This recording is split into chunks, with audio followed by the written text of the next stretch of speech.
Muy buenas tardes a todas, a todos. Les damos la bienvenida a esta mesa y debate Análisis marxistas del agro en Uruguay.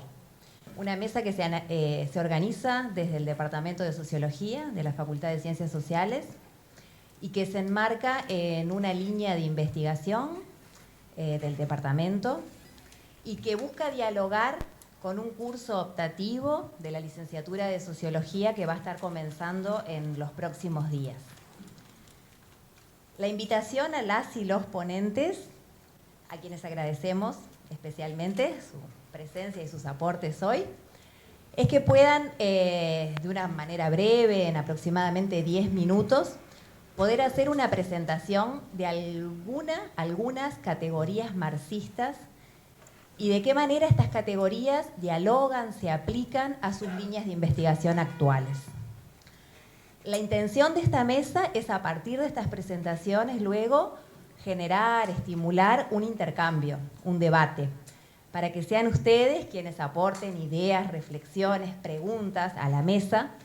Y traemos algunas preguntitas disparadoras para que se las queden por allí, para luego poder retomar en el intercambio. Y estas preguntas son: ¿nos sirve el marxismo hoy para interpretar la realidad del agro? Sus categorías históricas, explotación, plusvalía, capitalismo, lucha de clases, hegemonía, ¿nos aportan para interpretar la realidad del agro en Uruguay? ¿Cuál es la vigencia, los límites y el alcance de estos análisis en el agro hoy? Después les vamos a escuchar, ¿eh? Bueno, antes de comenzar, le queremos agradecer a Julián Reyes, que viene en representación de la dirección del Departamento de Sociología, para que haga la apertura de esta mesa. Bueno, muchas gracias por la invitación a presentar el evento. No me había tocado todavía este rol protocolar de dar inicio a actividades, pero bueno, agradecer y felicitar esta instancia y pensarla también como, bueno, desde el encuentro de diversidad de perfiles, de trayectorias, de estudiantes, de docentes, de egresados, pensar también en diferentes recorridos de investigación que se encuentran a discutir esta temática y también pensar un poco, bueno, lo empírico y lo agro, pero también la actualización teórica siempre es importante y a veces perdemos un poco de vista la discusión más conceptual, así que está buenísimo el motivo de este encuentro y particularmente felicitar también la gran concurrencia que están teniendo, así que de mi parte nada más, y el colegiado muy contentos de haber sido invitados a esta actividad, así que nada, le damos comienzo y me disculpo de antemano que a las 7 me tengo que retirar. Adelante. Gracias, Julián. Bueno, va a comenzar la mesa Matías Carámbula Pareja. Matías tiene estudios de postdoctorado en el Centro de Estudios Avanzados y es doctor en Estudios Sociales Agrarios por la Universidad Nacional de Córdoba, magíster en Ciencias Agrarias e ingeniero agrónomo por la Facultad de Agronomía de la UDELAR. Es profesor agregado en régimen de dedicación total del Departamento de Ciencias Sociales de la Facultad de Agronomía de la UDELAR, responsable del grupo disciplinario en extensión rural, investigador del Sistema Nacional de Investigadores, y sus líneas de trabajo principales son metamorfosis de la cuestión agraria en Uruguay, desarrollo rural, políticas públicas y producción familiar, territorios rurales y desigualdad. Bueno, gracias por la invitación y sobre todo gracias a este público tan amplio que nos acompaña. Yo no sé si reivindica una cuestión que está como atravesando todo este encuentro, si es la vigencia, que no aparece en el título, pero siempre en las charlas fue, el título es Análisis marxista del agro en Uruguay, lo que discutimos bastante con los compañeros de la mesa y bueno, en otro espacio es la vigencia. Entonces, que haya tanta gente, no sé si confirma o no una vigencia, pero por lo menos hay interés de qué estamos pensando en este tema y en este abordaje. Primero quería agradecer y felicitar particularmente, bueno, a la facultad, al departamento, a ustedes, pero particularmente a Paula Florit, por la tenacidad, podríamos darle intensidad, con que nos ha convocado a los que estamos en la mesa, pero también a varios más bueno, ¿por qué no juntarnos? Ahí creo que es una tenacidad e intensidad que surge de una necesidad particular, creo de Paula inicialmente, pero hoy me animo a decir que es más colectiva. Justamente la necesidad, por lo menos inicial, de un espacio, en este caso más termina o se sintetiza en una propuesta de un curso en la facultad, pero de un montón de investigadores, docentes que trabajamos en la universidad y que de forma capaz un poco fragmentada, sin muchos espacios para el diálogo, el encuentro, para el pensar juntos. Creo que ahí hay una necesidad, me parece muy pertinente de Paula, de tratar de empezar a hilvanar esa red o ese espacio, un montón de investigadores docentes que trabajamos desde esta perspectiva. Ahí ya es un primer tema que me parece que se puede ir planteando, es si somos como una diáspora de académicos marxistas o una diáspora de académicos que usamos el marxismo. Creo que ahí hay un primer debate que también lo iremos trabajando más adelante, pero lo que sí creo es la necesidad de, desde esas dos, probablemente, lugares que puedan tener investigadores docentes de la universidad, algunos capaz marxistas, académicos marxistas, otros capaz que son académicos que utilizan categorías del marxismo. Creo que es necesario, bueno, esa idea de juntarse, empezar a dialogar y pensar un proceso más colectivo de este tema. Indudablemente creo también es la necesidad no solo nuestra, casi endogámica de nuestro lugar, sino creo que hay también necesidad del mundo político, del mundo de las organizaciones, de los movimientos, de sí, discutir la vigencia, pero también actualizar categorías, temas, perspectivas, que probablemente sea uno de los desafíos centrales de estos espacios. Desde la categoría, no podría decir clásicas, creo que también tenemos necesidad justamente de repensar algunas cosas, actualizarlas, ayornarlas, o como bien plantea Marx en muchos lados, bueno, darle el contexto temporal, histórico en que estamos, y que indudablemente ese creo que también es un aporte necesario desde nosotros, nuestro lugar, hacia ese diferente espacio. Y bueno, después agradecer también a los compañeros de la mesa, que nos conocemos hace mucho tiempo, con los cuatro. Probablemente en muchos años que llevamos nunca nos sentamos a charlar, bueno, es vigente, ¿no? ¿Qué categoría usás? ¿Por qué justificar o tapar nuestro lugar? Que a veces de una forma explícita lo hacemos, pero no tenemos capaz esos espacios de diálogo. Y bueno, creo en ese sentido está buena esta convocatoria de la mesa. A mí me alegra pila que soy el más viejo de la mesa y que además, bueno, hoy en esta mesa son más mujeres que hombres. Y no es una cuestión de moda necesaria, ¿no? Sino que en realidad justamente es parte de la necesidad de la perspectiva marxista para estudios del agro, pero el marxismo en general. Creo también desde la integración de otras perspectivas y sensibilidades, creo que fortalece la propuesta nuestra. Y bueno, en ese sentido no es solo que está bueno sentirse el más viejo y que sea más paritario esto, es creo una crítica también a procesos de otros tiempos, pero también es sobre todo reconocer la necesidad de perspectivas y sensibilidades diferentes que pueden ser de género o generacionales. Algunas aclaraciones previas. En mi caso no soy un teórico del marxismo, soy apenas un lector y actor que he intentado construir un marco de referencia académico y político, y yo me posiciono desde ahí, que me permita conocer, comprender y actuar sobre, en este caso particular, la cuestión agraria uruguaya y latinoamericana. Y no solo eso. También me parece que es importante marcar, acá yo no quiero comprometer a mis compañeros y compañeras de mesa, son algunas posiciones personales. Me parece que está bueno no hablar de la vuelta a Marx. Muchos de los estudios académicos contemporáneos hablan mucho de la vuelta a Marx y al marxismo, de forma más genérica.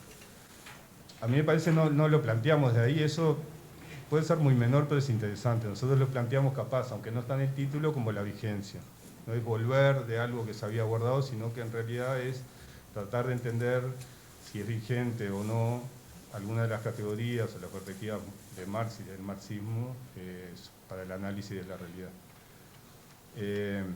Entonces me parece que está bueno ubicarnos, que no somos parte de la moda, pero tampoco trasnochado una época, y eso creo que también me parece importante ubicarnos desde ahí, sino que justamente recogiendo el proceso histórico, su contexto, sus tensiones y sus errores, pero sobre todo las virtudes, es que intentamos justificar su vigencia. 3 elementos de la vigencia, vinculados a algunos argumentos de contexto. Primero, y es una posición también, o de ahí me posiciono personalmente, la historia no es otra cosa que la interminable despliegue de las contradicciones sociales. Creo que ese es un concepto muy claro de Marx y del marxismo, y me parece que es un primer argumento muy general sobre la vigencia, entender que la sociedad es justamente una construcción que responde a una permanente despliegue, tensiones y contradicciones. Y en ese sentido, una parte esencial del pensamiento marxista, y es una categoría para mí central, es comprender justamente, entender e incorporar la perspectiva del materialismo dialéctico. Es el primer concepto que quería señalar, algo así como esencia y como responsabilidad.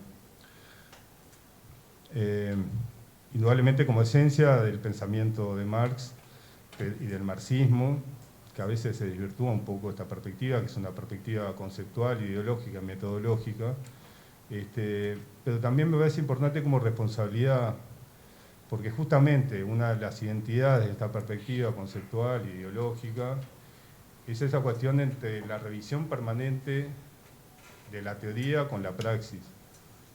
Y eso involucra generalmente a otros actores o a otras clases o a otros sujetos, que nos hace responsables de mantener y cuidar esa perspectiva.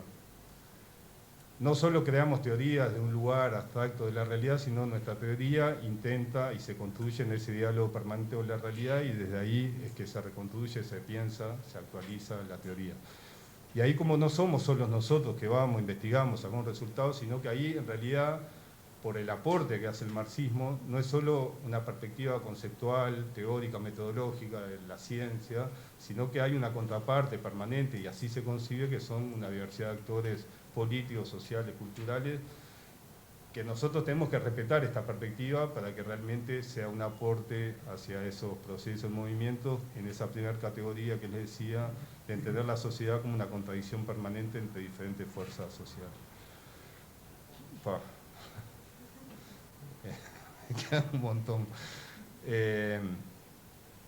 Yo había puesto una presentación ahí, sí, ponémela, porque ahí había una frase, no la voy a leer, que iban como graficando los diferentes momentos que iba leyendo. Entonces, primera cuestión central para mí desde la vigencia es argumentos de contexto, esa es una, el materialismo dialéctico, en ese sentido la identidad y la responsabilidad. Segunda categoría, y acá me pongo una pregunta como bastante provocadora, es: Marx no era marxista, en términos de interrogación. Y ahí voy a la crítica, si se quiere, del marxismo como dogma o religión.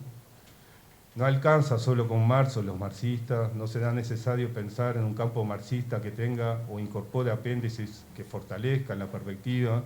Ahí hay una crítica particular, en ese sentido, el pensamiento como dogma o religión, y que no reconoce incluso al propio Marx. Y ahí, si querés pasar a la que viene, incorpora una frase de David Ricardo, que fue, desde una perspectiva crítica, indudablemente, Marx recoge mucho del pensamiento del aporte de Ricardo en las categorías centrales que construye él, y eso no lo hace a Marx menos marxista. En realidad, una parte importante de las perspectivas de Marx y de las principales categorías que construye recoge aportes de Smith, aportes de Hegel, aportes de Ricardo, y ahí es una frase de Ricardo que yo la uso mucho, es un libro que no sabe Diego Piñedo, me lo prestó en algún momento y nunca se lo dolí, que recogí esa frase, además es un clásico, no sé si se encuentra, lo tengo por ahí hace como 20 años. Pero bueno, acá es una frase que me parece grafica muy bien también el aporte y el reconocer Marx, el aporte de otro que no, indudablemente no, en este caso además es anterior a él, no para justificar esa cuestión de la crítica al marxismo como dogma o religión. Tercer elemento que quería señalar, como esta cuestión general de argumentación, es la cuestión de la importancia de contextualización del momento, del tiempo y el momento, y la necesidad de la contextualización de un proceso y un momento histórico. Creo que ahí también hubo, o hay errores a veces de la perspectiva marxista de justamente no contextualizar, no es cambiar las categorías, usarlas, pero en un contexto y un tiempo determinado, y ahí probablemente hay una reproducción bastante importante de errores de adaptación de los conceptos de Marx en los posteriores marxismos y diversidad de marxismo que hay. Entonces creo que era un tercer elemento que quería marcar como cierre a esto, como cuestiones generales, era la importancia y la necesidad del contexto, de incluir el contexto histórico. Después, el otro título, la vigencia argumentada de la esencia temporal del capitalismo. No es atemporal, pero sino que el capitalismo tiene una diversidad de formas y expresiones según justamente su momento histórico. Y acá quería poner la frase que viene, que es una frase del Manifiesto Comunista, y para mí ahí grafica muy bien la esencia del capitalismo y particularmente de la clase identitaria del capitalismo en la burguesía. Uno lee esta frase, que es de 1848, y ahí, por lo menos entiendo, es mucho más amplio la argumentación, pero creo que argumenta muy bien esa cuestión del primer concepto de la vigencia de la burguesía y la racionalidad como clase, identidad y síntesis del capitalismo, y ahí quería marcar en esa frase el Manifiesto Comunista. Segunda vigencia argumentada, la explotación de la tierra y el hombre, hoy hay que agregarle el hombre y la mujer, o los seres humanos, para actualizar un poco eso, como esencia del capital. Eso está presente en muchos de los textos de Marx, en el Capital particularmente, él habla al final. La producción capitalista solo sabe desarrollar la técnica y la combinación del proceso social de producción, socavando al mismo tiempo las dos fuentes originales de toda riqueza, la tierra y el hombre. Entonces, son dos conceptos que forman parte, creo, de la vigencia argumentada del Capital. Y la tercera, y dejo el título nomás, es la relación capitalismo-imperialismo, y ahí también agrego la necesidad del contexto histórico, y hoy hablamos de globalización, un montón de procesos. Probablemente es una tercera categoría y una relación que tiene que estar presente desde un contexto actual en los análisis marxistas.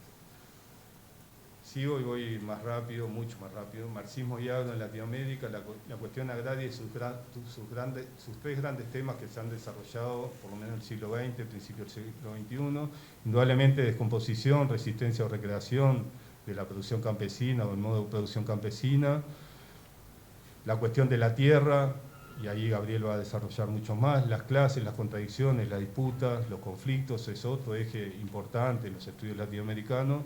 Todos tienen en su origen categorías, perspectivas marxistas de Marx o de los que vinieron después de Marx.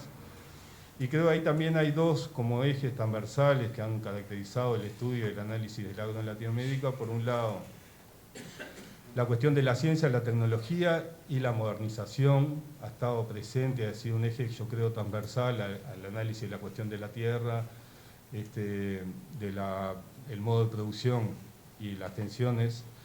Y el otro tema que también ha atravesado, y creo que tiene mucha vigencia, actualizándolo, que es la industrialización de la agricultura. Es otro de los temas que también estaba presente en los textos originales, pero que también ha sido parte del recorrido del análisis marxista del agro en Latinoamérica. ¿Qué hago con todo esto? Ya está. Un artículo. Bueno. Después, quería pasar algunas imágenes del desarrollo del capitalismo en el agro uruguayo, y ahí pongo tres ejes que tienen un poco más de desarrollo, pero lo dejo así. Marx decía, en La negación de la negación es una parte también del Capital, del tomo 1, él decía, como en esas dos tensiones, el mismo capitalismo iba a destruir al capitalismo. Eso es lo que habla ahí en La negación de la negación, pero él inicia eso argumentando, una parte dice, anticipa lúdicamente la tendencia de la concentración del capital, la aplicación industrial de la ciencia y la técnica, la organización capitalista de la agricultura, la socialización contradictoria de los grandes medios de producción la mundialización de las relaciones mercantiles. Desde ahí él habla que empiezan a surgir las contradicciones, eso va a explicar el fin del capitalismo. Pero esa frase, cualquiera de nosotros, conociendo algo, más o menos, los procesos contemporáneos del agro en Uruguay, no es que diga, es vigente, pero bueno, tiene elementos para discutir con bastante fundamentación la vigencia del pensamiento. Los ejes centrales del desarrollo en el campo uruguayo, la productividad de la tierra y el trabajo ha sido un tema central, y ahí va todas las innovaciones tecnológicas para maximizar la productividad del trabajo y de la tierra, la revolución verde, la revolución digital, las diferentes revoluciones que el propio capital ha generado en este proceso histórico. Hoy en día, por ejemplo, la tercerización, mecanización y robotización de la fuerza de trabajo en el medio rural mundial, pero particularmente el uruguayo, renueva justamente la necesidad de las categorías para entender esos procesos. No sé, ahora hay una doble plusvalía de la empresa que contrata, la que terceriza, cómo se discute la plusvalía ahí, pero lo que no podemos discutir es la vigencia de analizar justamente el proceso de trabajo desde la perspectiva, en este caso puntual, de la plusvalía. El otro gran eje, lo va a hablar Gabriel, es la propiedad y la renta de la tierra, los procesos de concentración, de extranjerización y anonimato en procesos locales, globales y locales. Es otro tema que creo también fundamenta la vigencia de algunas de las cosas que planteé anteriormente del marxismo. La cuestión de los propietarios, rentistas, arrendatarios son categorías clásicas que creo, con la adaptación indudablemente y la contextualización actual, son vigentes. El modo de producción, y ahí voy, descomposición, reproducción, resistencia, recreación de la producción familiar, la proletarización, las burguesías y sus múltiples expresiones, aunque la ciencia es la misma, creo son todas categorías que permitan analizar y comprender el proceso actual del agro uruguayo. Ahí, por ejemplo, en la burguesía de sus múltiples expresiones, que bueno, Gabriel y otros compañeros de la facultad están trabajando justamente ese actor o esa clase, es provocativo, podríamos poner la lucha de clases frente al oligopolio de la industria frigorífica. Ahí no han participado mucho los trabajadores del FOIC, del TCNT, tienen una perspectiva histórica sobre la caracterización, pero en realidad hay una tensión muy fuerte entre clases, las oligarquías nacionales y estas nuevas empresas del mundo. Ahí hay una lucha, una disputa que además se permea el sistema político, pero que indudablemente hay una esencia y una base que nos permite entender también qué es lo que está pasando ahí. 5 cosas de cierre, ya cierro. La vigencia y los desafíos. Bueno, pero hago una introducción general para todo. Porque justamente tratar de argumentar la vigencia, pero también los desafíos. El primero, creo que hay una necesaria adecuación a la historia y su contexto, de las perspectivas marxistas en general. El segundo, la lentitud capaz de nuestras perspectivas para entender la velocidad, la voracidad y el desarrollo capitalista. Nuestras respuestas probablemente siempre son a destiempo, y ahí pongo como ejemplo la agricultura familiar. Hay mucho trabajo, acá tenemos 2 autores ya clásicos de la agricultura familiar en Uruguay, tiene el concepto de resistencia muy presente en los trabajos de Diego Piñero y Virginia Rossi. Bueno, no sé si será tiempo de pensar más de una cuestión de la identidad proyecto. Tenemos todas las bases, de la lógica de resistencia, de reproducción. Se han incorporado conceptos que hay que ver cómo se trabaja, como soberanía alimentaria, un montón de... Bueno, creo que es un momento para trasladar y pensar la identidad de un proyecto y no seguir con entender la resistencia, porque creo que hay elementos suficientes, un montón de autores que han trabajado el tema, y sin pasar más... Y ahí hablo en esa cuestión de los tiempos, la mecanización del trabajo, la eternidad ambiental luego de la territorialización del capital. Siempre vamos atrás. Pasa lo que pasa y atrás vamos nosotros, investigadores, movimientos sociales, actores políticos, a ver qué hacemos con esto. Tercera, cómo sostener la perspectiva crítica frente a la adaptabilidad, cooptación y la revolución incesante del capital y el capitalismo. Nos ha pasado que categorías incluso marxistas se las va apropiando el capitalismo, es increíble. Hoy pasa un tema muy contemporáneo, la agroecología, los feminismos, la ecología, hay un proceso de cooptación, adaptación del desarrollo capitalista, va incorporando esos conceptos. Bueno, ¿cómo pensamos eso nosotros? La integralidad y la dificultad de fragmentación del abordaje marxista es un problema histórico, creo, y también lo tenemos ahora. Entonces estudiamos la cuestión de los marxistas que estudian la cuestión de la tierra, los marxistas que estudian la cuestión del trabajo, los marxistas o las marxistas que estudian a los feminismos, los marxistas que estudian el ambiente. Entonces creo que hay una necesidad, está bien, hay perspectivas, líneas, pero ¿dónde encontramos la integralidad? Que eso sí lo planteaba, creo, desde la grande virtud del capital, que justamente hace un análisis de la integralidad de un sistema social, que nosotros a veces desde nuestra perspectiva fragmentamos eso y perdemos la coherencia. Bueno, no, gracias. Perdón.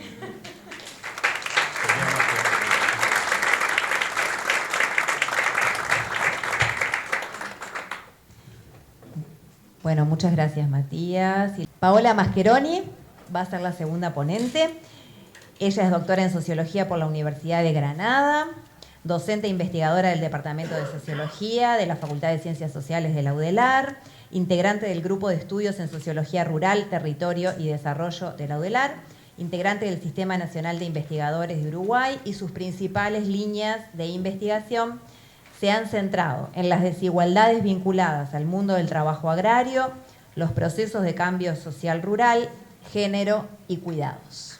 Bueno, buenas tardes a todos y todas. Es un gusto estar acá en esta mesa con colegas que estudian mucho y que he leído mucho sobre esos temas, y bueno, compañeros también del otro lado de la mesa con los que debatimos y aprendemos constantemente. Agradezco en particular a Paula, como decía Mati, por su perseverancia y su insistencia que hizo que yo haya tenido que releer el marxismo después de muchos años. Y estuvo bueno el ejercicio de repensar lo que nosotros investigamos en el marco del grupo de investigación en clave marxista, y releyendo las categorías que propone Marx, y como decía anteriormente Matías, viendo su vigencia y cómo releer las distintas modificaciones que se producen en el sector agropecuario a partir de estos análisis. Bueno, agradezco también estar después de Matías, que hizo una introducción muy general a la mesa, y también una serie de preguntas disparadoras para que después todos podamos y todas podamos debatir. En esta segunda parte, podríamos decirle, de la mesa, lo que vamos a hacer Gabriel, Paula y yo es presentar una categoría brevemente y luego tirar unas líneas, ¿no?, desde dónde los pensamos o desde dónde se podría estar repensando. Yo voy a hablar en concreto de explotación, Paula de subsunción y patriarcado, y Gabriel de renta.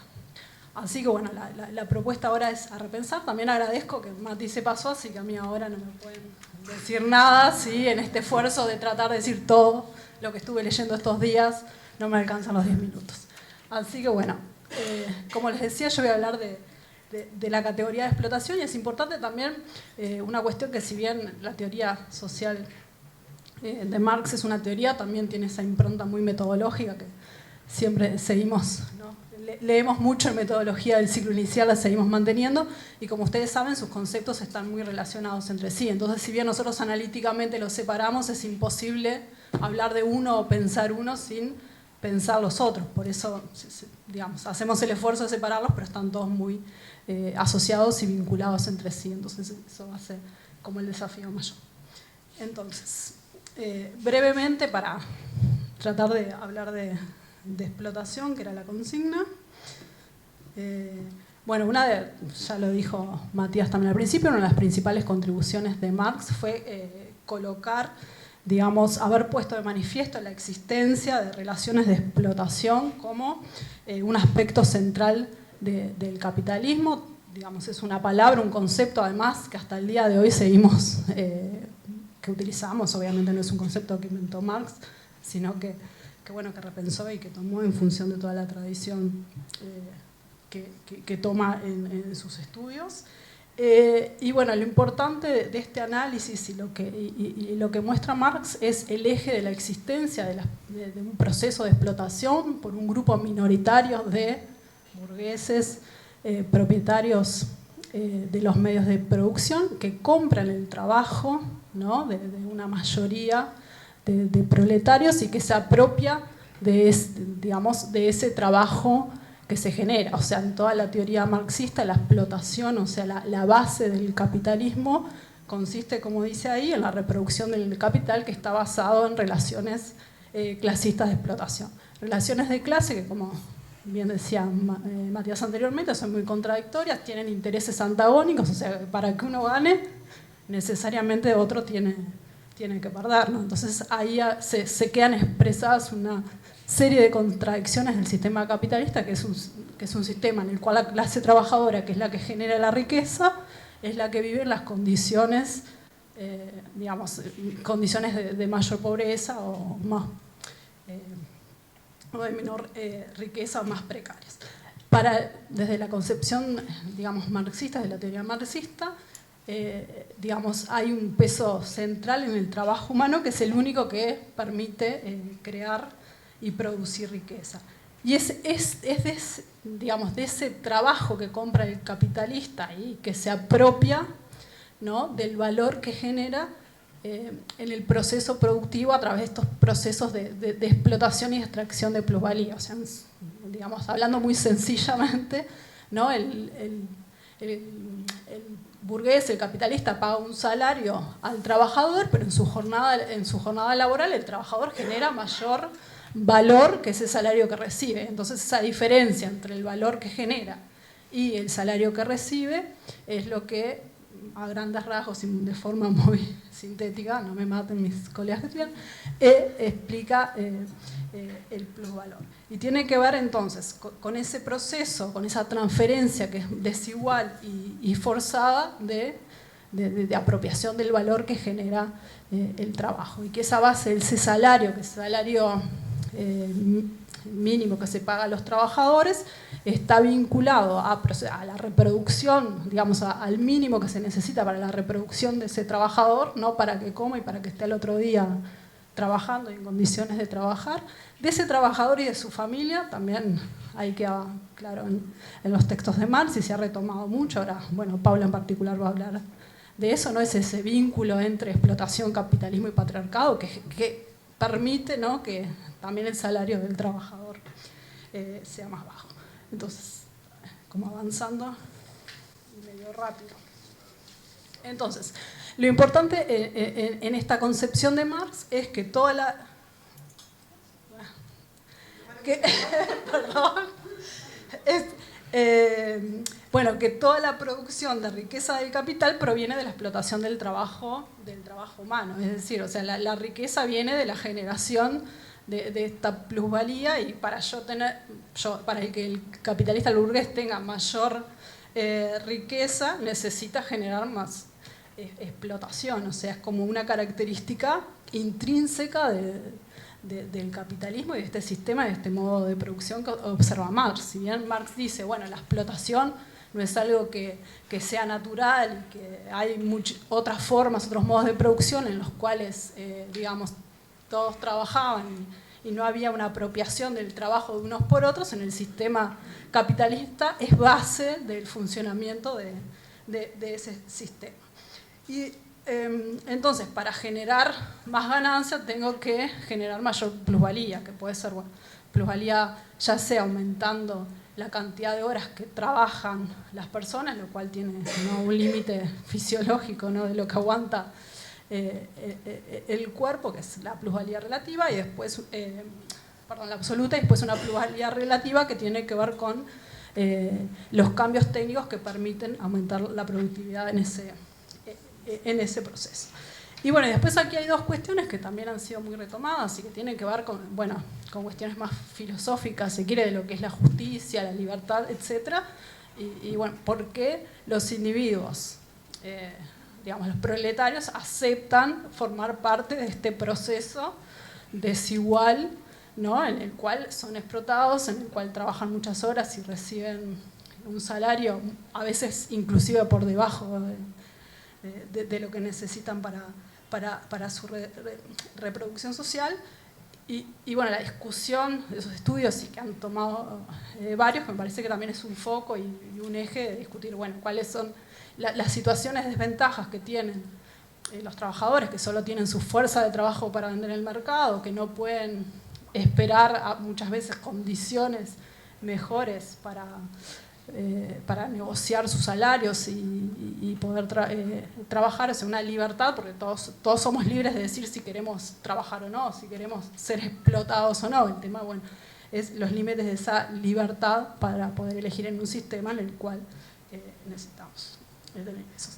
Y después, otro de los elementos que a veces no es tan rescatado, tiene que ver con que en realidad las condiciones de explotación no es que las produce un capitalista y que, en particular, sino que es producto de un modo de producción en general. Y para que ese modo de producción funcione, se sostenga, es necesario también, y habla mucho de eso Marx, una cierta estructura institucional e ideológica, ciertos procesos de dominación que legitime ese proceso de dominación que se realiza. Siempre desde esa perspectiva marxista, ¿no?, de que lo ideológico está supeditado a la infraestructura material. Entonces, como para pensar algunos temas, y voy bastante rápido en función de lo que nosotros estamos trabajando. Trabajo en el área, como decía Lorena, el grupo de Sociología Rural, el departamento de Sociología. Nosotros trabajamos más que nada lo que tiene que ver con el trabajo agrario, proletariado agrario, en términos más marxistas, teniendo en cuenta que, bueno, que los procesos de explotación no solo son sobre los trabajadores asalariados, los que venden su fuerza de trabajo. También Marx ha estudiado, como bueno, decía Matías, que tenemos a Diego, Virginia y otros colegas que han puesto foco en la producción campesina, o bueno, agricultura familiar, como le decimos en Uruguay, los distintos procesos de explotación que se producen.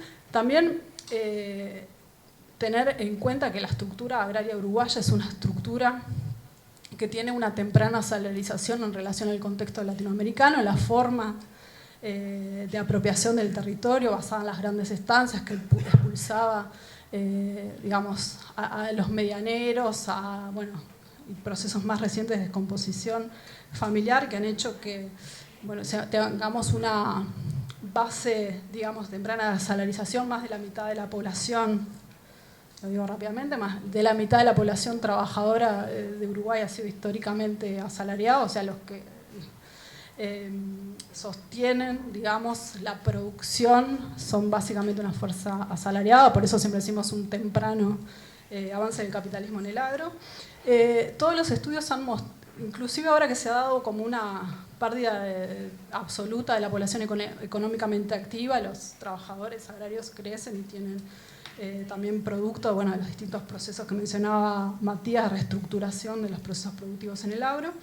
Todas las investigaciones, bueno, que hemos realizado nosotros, y muchas de los que están acá siempre han mostrado las dificultades para la reproducción de la fuerza de trabajo. Históricamente es un grupo social altamente vulnerado, precarizado, no solo en sus condiciones de trabajo, sino de vida, con altas incidencias de la pobreza, de vulnerabilidad, bueno, informalidad, etcétera. Después, bueno, todos los estudios que ahora se va a referir, imagino, Gabriel, y bueno, ya está, por allá en el fondo está Ignacio, que hablan de las distintas formas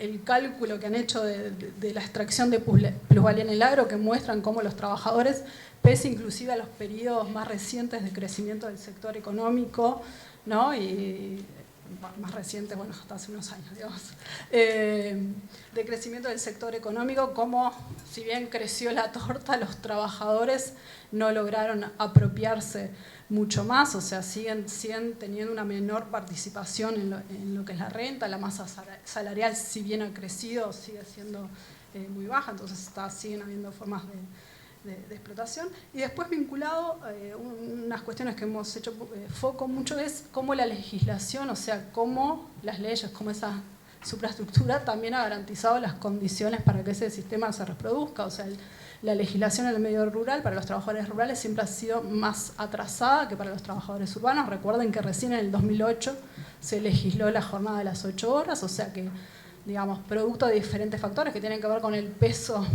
material y simbólico de los patrones en el agro. La legislación siempre ha sido separada y ha estado más atrasada, lo que ha dificultado, ¿no?, la consolidación de derechos y la lucha, digamos, por esa distribución de la riqueza general del sector. Y después hay otra serie de trabajos, me parece que también podría entrarse como en el debate, qué pasa con los sindicatos, ¿no?, con los sindicatos de los trabajadores en esta lucha por no solo condiciones dignas, sino, bueno, reparto de valor. Y lo que hemos estudiado también, que tiene que ver con la negociación colectiva, ¿no?, como este marco general a partir del año 2005, que incluye por primera vez a los trabajadores rurales y que ha permitido cierto, no diría freno, pero bueno, cierta discusión a esto, al reparto de riqueza en el sector y a las condiciones, digamos, de explotación y de generación de plusvalor en esta rama. Así que bueno, dejo por acá y dejo planteadas preguntas más que respuestas. Gracias.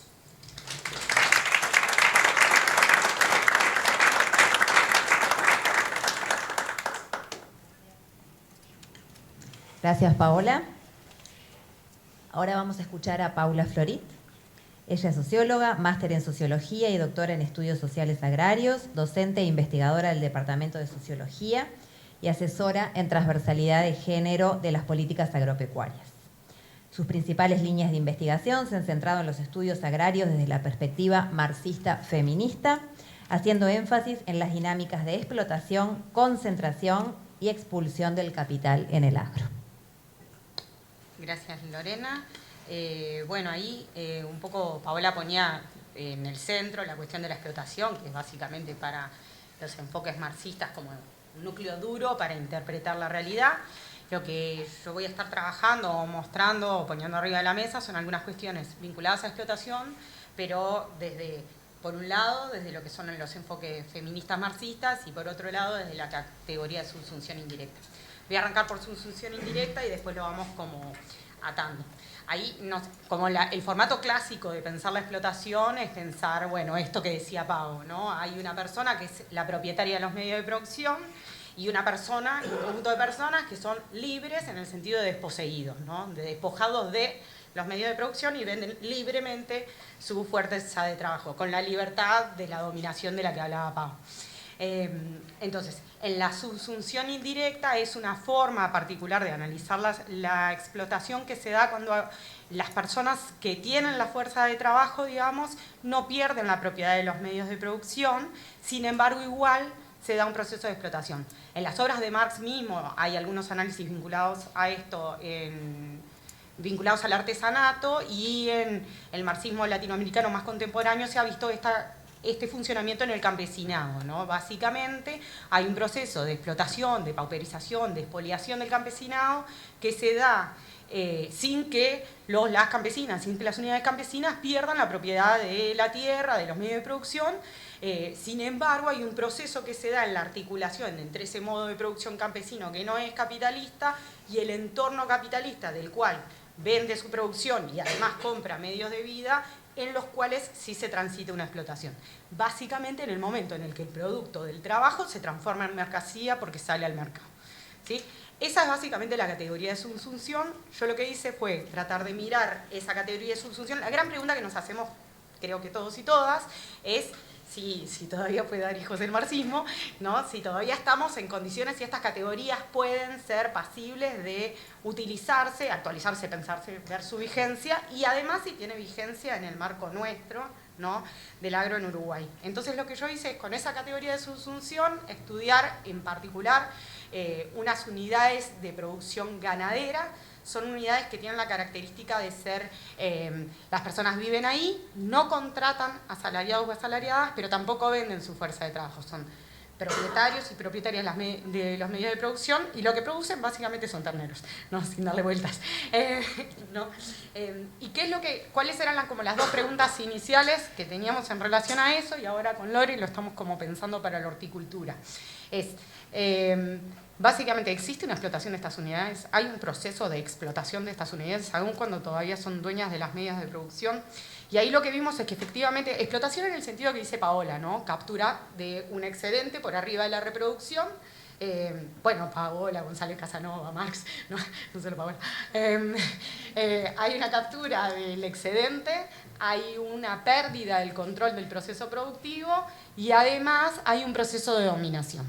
Entonces, con esas tres características típicas de la explotación, fuimos a mirar estas unidades ganaderas y lo que vimos es que efectivamente hay un proceso de explotación de esas unidades, porque son unidades que producen un determinado valor, pero que ese valor es capturado a lo largo de la cadena, ¿no? Una parte, justo además son unidades que tienen una parte vuelcan una cantidad de trabajo por arriba del resto de la cadena, ¿no? De horas de trabajo, y como decíamos en la perspectiva marxista, el trabajo es la única fuente de valor, vuelcan más horas de trabajo, entre otras cosas porque están en una parte inelástica de la producción, están en la parte de la gestación, así que no hay forma de acortar aquello, ¿no? Entonces, es un momento en el cual se vuelca una cantidad importante, un volumen importante de trabajo. Sin embargo, cuando se distribuye la riqueza a lo largo de la cadena, estas unidades capturan una parte muy marginal de la riqueza que se produce a lo largo de la cadena, ¿sí? De hecho, tanto es así que si comparamos sus ingresos contra, por ejemplo, una canasta básica, están por debajo, ¿sí?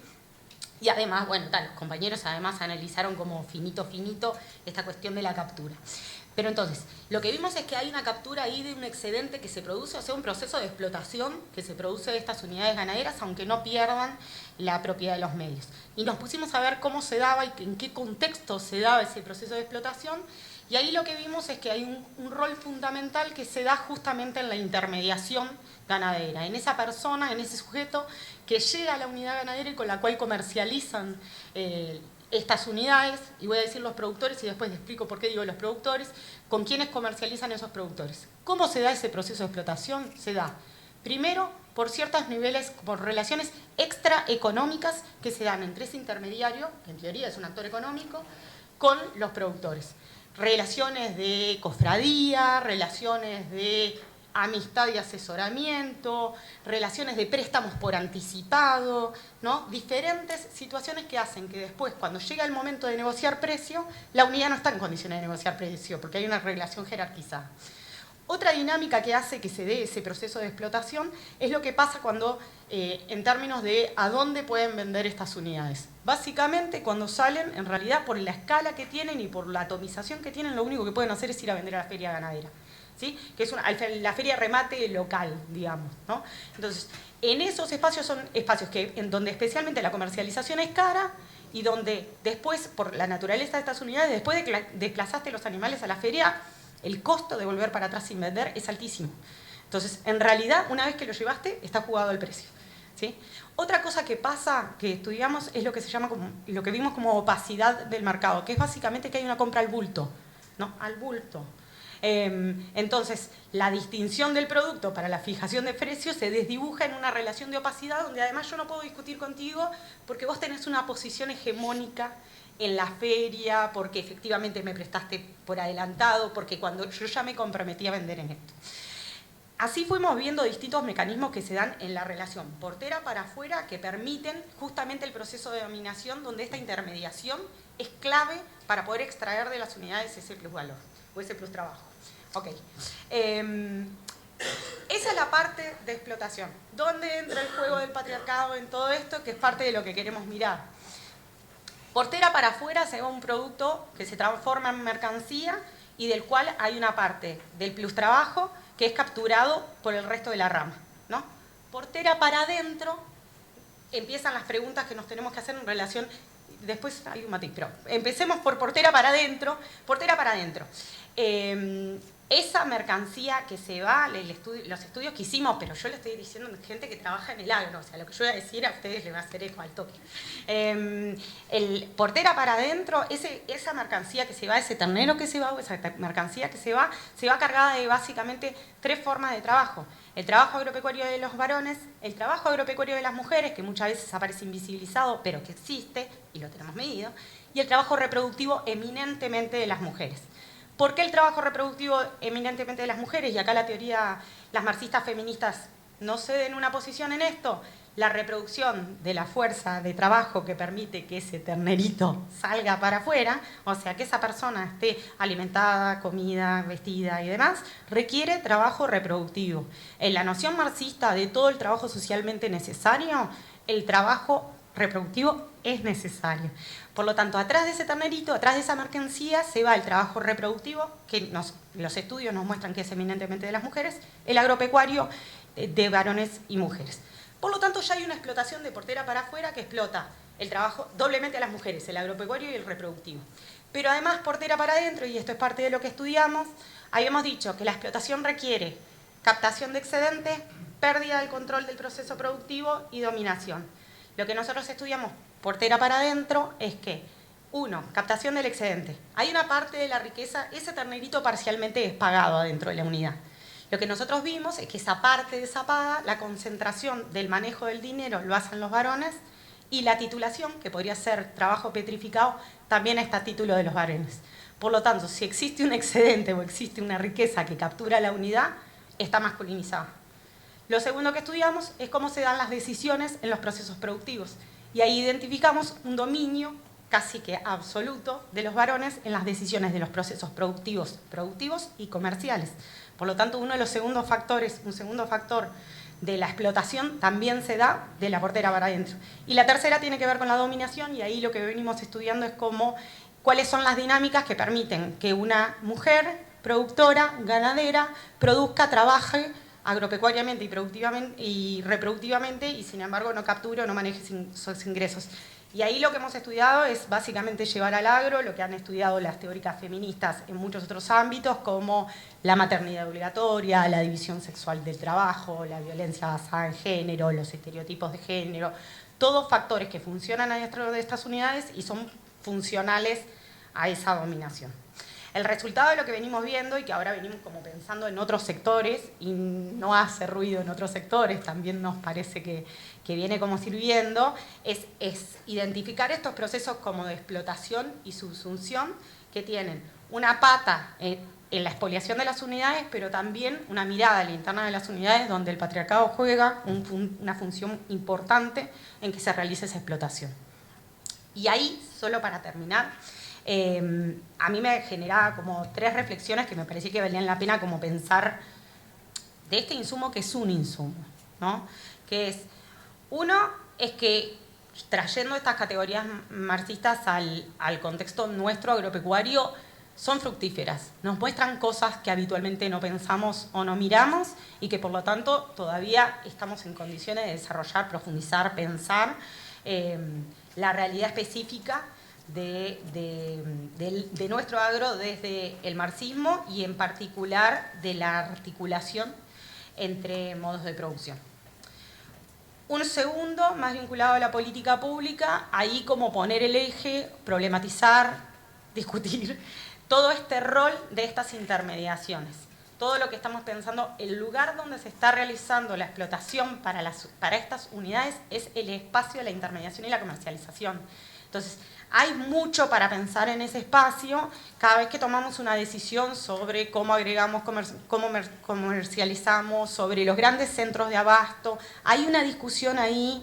Extrañamente ponemos nuestros ojos arriba de las ferias remate, extrañamente discutimos los grandes centros de abasto hortifrutícolas desde una mirada de la explotación, y ojo que por ahí está transitando buena parte de la explotación y hay que ponerle los ojos porque es parte de lo que parte del proceso de pauperización de las unidades.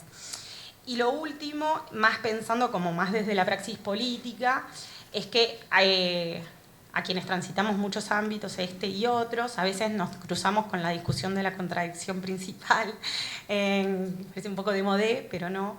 Entonces, ahí también pensar que si el epicentro de la discusión es la explotación, si el epicentro de la discusión marxista es la explotación, el parteaguas es la explotación, entonces no es posible que pensemos en términos de dejar de soslayo la discusión del marxismo-feminismo, porque al marxismo-feminismo lo atraviesa de lleno la discusión de la explotación. Por lo tanto, pensar para adelante la vigencia del marxismo sin pensarlo desde la explotación y por lo tanto desde una perspectiva marxista-feminista no parecería ser ni muy nutritivo ni muy fermental.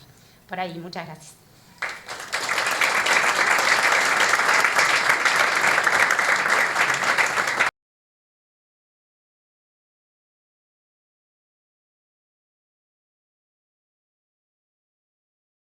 Le damos la palabra a Gabriel Oyenzábal Benelli, ingeniero agrónomo, magíster en Ciencias Agrarias, opción Ciencias Sociales por la UDELAR, doctor en Estudios Latinoamericanos por la UNAM, trabaja como profesor adjunto en régimen de dedicación total en el Departamento de Ciencias Sociales de la Facultad de Agronomía, es miembro del Sistema Nacional de Investigadores e investiga temas ligados a la cuestión agraria, renta de la tierra, clases sociales y las particularidades del capitalismo uruguayo y latinoamericano. Muy bien, ¿escuchan ahí bien? Sí. Bueno, primero que nada, buenas tardes a todos y todas. Felicitar la organización de este evento. Creo que esto que decía Matías, ¿no? No sé si contesta la pregunta de la vigencia, la concurrencia, pero alguna pista nos da para formular hipótesis en torno al interés o las herramientas que nos puede dar la obra de Marx y sus continuadores para pensar, en este caso es el agro, pero creo que todos parte del Uruguay, como parte de una realidad inclusive latinoamericana. Así que nada, saludar sobre todo a Paula por la iniciativa, que no solo creo que es pertinente, sino creo que también es valiente, porque hubo mucho tiempo que el pensamiento de Marx estaba casi proscripto, era sobre todo en el ámbito académico, luego sobre todo de la caída del muro, y paulatinamente está volviendo o se está recuperando su obra, quizá de forma mucho más creativa y menos dogmática que hace 30, 40 años, pero creo que la vigencia de su autor, y también eso nos muestra la virulencia con que los principales contendientes siguen atacando la obra de Marx, también nos da alguna pista de por qué es interesante y potente seguir recurriendo a su obra. Así que nada, por ahí esta breve introducción, la estructura de contenidos que armé para tratar de hacerlo en 10 minutos, creo que Paula fue la única que lo logró por ahora, así que nos viene llevando ventaja, voy a ver si lo logro. Fue hacer una muy breve, llamémosle así, aclaración o introducción metodológica de cómo pienso, cómo uso a Marx. No es, creo, seguro no es la única forma de hacerlo, decía un famoso marxista, que florezcan mil flores, ¿no? O sea, bienvenidas sean las distintas formas de usarlo, pero cada uno tiene la suya y es importante, creo, explicitar cuál es la de uno. Después voy a presentar una categoría que tiene cierta densidad teórica, espero que no huya el público durante la exposición, y después les voy a contar cómo la he venido utilizando en los últimos años para pensar el agro en Uruguay, que es esta idea de la renta de la tierra, en particular la renta de la tierra agraria. Y en esto aclaro que, si bien todos los errores son personales, como se estila decir cuando uno escribe algo, también es todo parte de un esfuerzo colectivo, ¿no? El proceso en el cual estoy ha sido fruto de dialogar y discutir con diversos compañeros, algunos están en esta mesa, otros están en el público, y también a ellos les agradezco porque uno no piensa nunca solo. Y nada, y estas instancias creo que refuerzan ese desafío de hacerlo en conjunto. Yendo ya a los contenidos, en esto que les decía de la aclaración metodológica, yo lo que intento hacer, la forma que leo a Marx, quizá no es marxista. ¿En qué sentido? Que creo que lo que interesa más, y así lo interpreté lo que dijo Matías, es ver las herramientas de Marx, cómo nos pueden ayudar a pensar el Uruguay, a interpretar la realidad y en última instancia transformarla, porque creo que ahí ya las primeras tesis políticas y si quieren filosóficas de Marx estaba esta idea, ¿no? Que se usa casi como consigna, ¿no? No interesa tanto entender la realidad sino transformarla, y el proceso de conocimiento en sí, y por más que en la universidad muchas veces nos cuidamos, y no, lo nuestro es solo descriptivo y entender, y lo normativo va por otro lado de la política, pero en última instancia nos hacemos preguntas, estamos interpelados y atravesados por una realidad social, y esas preguntas que intentamos contestar, explícita o implícitamente, directa o indirectamente, intentan abordar y transformar una dimensión de realidad, y eso creo que es legítimo explicitarlo, que hay una vocación transformadora en el proceso de conocimiento, y en ese sentido a mí me interesa más cómo Marx me sirve para pensar la realidad que confirmar si Marx tenía o no razón. No se trata de verificar a Marx o de usarlo de forma doctrinaria, y todas las respuestas las busco, las encuentro buscando una cita en la que Marx dijo tal cosa y se transforma en una discusión que parece escolástica, ¿no? La discusión de las interpretaciones de las Sagradas Escrituras. Esa no es la forma que me interesa hacerlo, por más que uno lo pueda hacer aunque no quiera, sino decir, bueno, el tipo avanzó hasta acá, incluso si uno recorre su obra, va a encontrar contradicciones porque es un ser humano, o sea, y estaba pautado por su tiempo histórico, por las limitaciones de conocimiento que podía tener, de fuentes, pero también por los sesgos ideológicos de su contexto. Si buscan frases racistas y misóginas de Marx, las van a encontrar, o sea, es un ser humano, o sea, y quizá fue de los más creativos de su época, pero está claro que no, nadie puede saber todo, y hasta donde llegó, pudo llegar, y desde ahí, en lo que creemos que sigue, sus análisis siguen siendo vigentes, hay que seguir adelante. Así que desde ahí vengo trabajando la obra de Marx. Verán que hago más énfasis en la obra de Marx que el de los marxistas, porque han habido muchos marxistas, muchos usos de la obra de Marx, y hay muchas discusiones si se usa bien, si se usa mal, entonces trato de no meterme, por lo menos en esta posición, en ese berenjenal.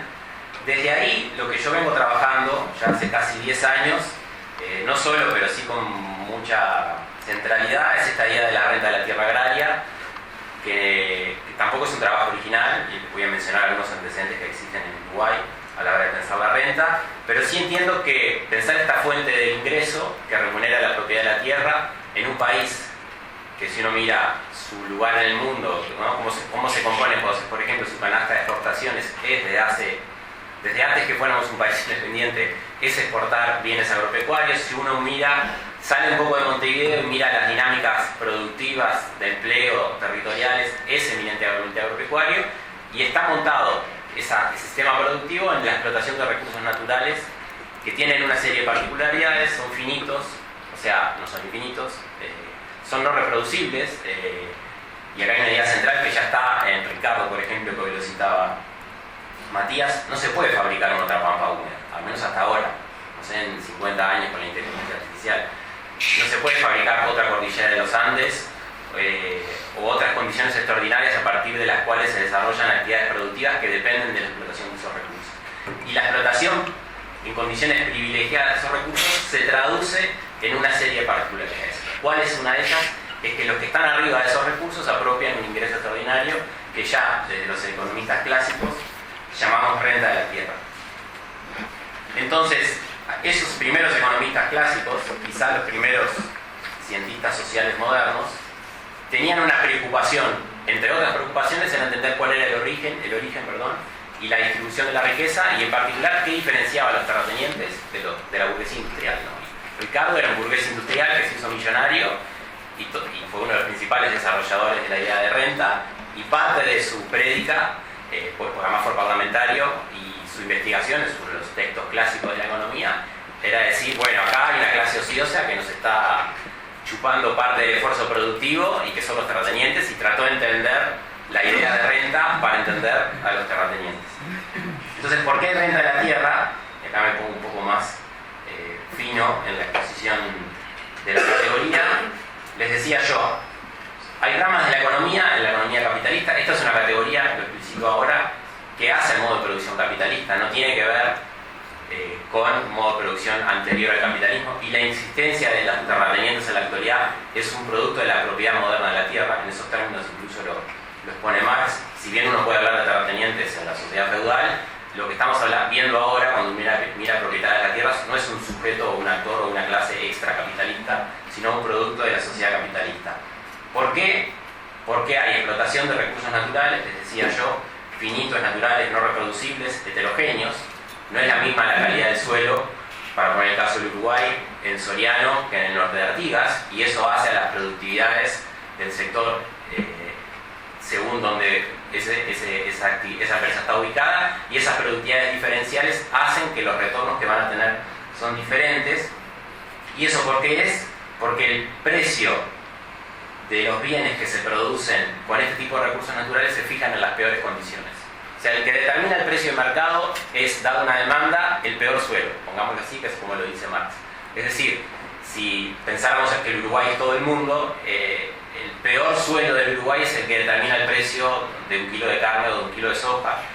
Y eso hace que los que están en mejores suelos en fertilidad, retención de agua, régimen de lluvias, etc., tienen el precio del peor suelo, pero sus condiciones de productividad son mucho mayores, sus costos son menores, entonces tienen un ingreso extraordinario, tienen unos costos mucho menores que el que está en la peor condición. Y ese diferencial, para ese capital que está en esas mejores condiciones, es la renta de la tierra. ¿Y por qué es una ganancia extraordinaria en principio? ¿Por qué Ricardo y luego Marx le van a llamar renta de la tierra? Porque aparece la propiedad de la tierra y esa propiedad licúa o absorbe esa renta y la transforma en terrateniente. Y eso permite que el propietario de la tierra y el capital estén juntos o estén separados. Y ahí está el ejemplo de, como han estudiado algunas colegas, de grandes empresas agrícolas que se expandieron en Uruguay a principios del siglo XXI, que eran, una de ellas decía, el Copatel decía, un gran sin tierra, ¿no? Manejaba más de 100.000 hectáreas, pero no era de la tierra, él pagaba rentas. ¿Por qué podía pagar rentas? Porque tenía un ingreso extraordinario, porque explotaba suelos de alta productividad y le podía pagar al dueño de la tierra una renta. Ahora, si el dueño de la tierra es el mismo que el dueño del capital, él se paga a sí mismo, o sea, no pierde la condición de terrateniente, es una empresa que al mismo tiempo es terrateniente. Ya me quedo, no lo voy a lograr los 10 minutos, pero voy a avanzar un poco más rápido. Quedan dos. Quedan dos, perfecto. Entonces, ¿qué tiene que ver todo esto con el agro uruguayo? Ya fui mencionando algunos ejemplos. En primer lugar, porque la renta de la tierra, como mencioné antes sin decir quiénes, y ya identificaron algunos destacados pensadores en la década del 60, como Vivian Trías, Alberto Mertol Ferré y Raúl Vigorito, es central para entender procesos económicos, sociales y políticos del Uruguay, en un país que, si miramos la División Internacional del Trabajo, si miramos a Uruguay en el mundo, destaca por esta condición de exportador de bienes agrarios. En primer lugar, este fue uno de los ejes de mi investigación de doctorado, porque las dinámicas de la acumulación de capital en Uruguay, si quieren en términos más convencionales, las dinámicas de crecimiento o no crecimiento económico, están ligadas a los ciclos y a las posibilidades de apropiación de renta de la tierra agraria.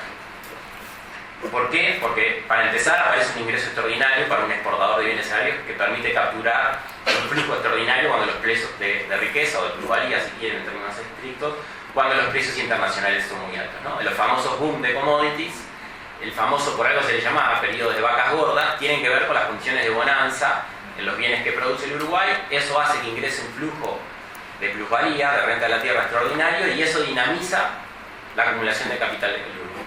Y no solo eso, sino que cuando se hace proceso hay condiciones políticas para la emergencia de condiciones de coaliciones políticas policlasistas que reparten la renta.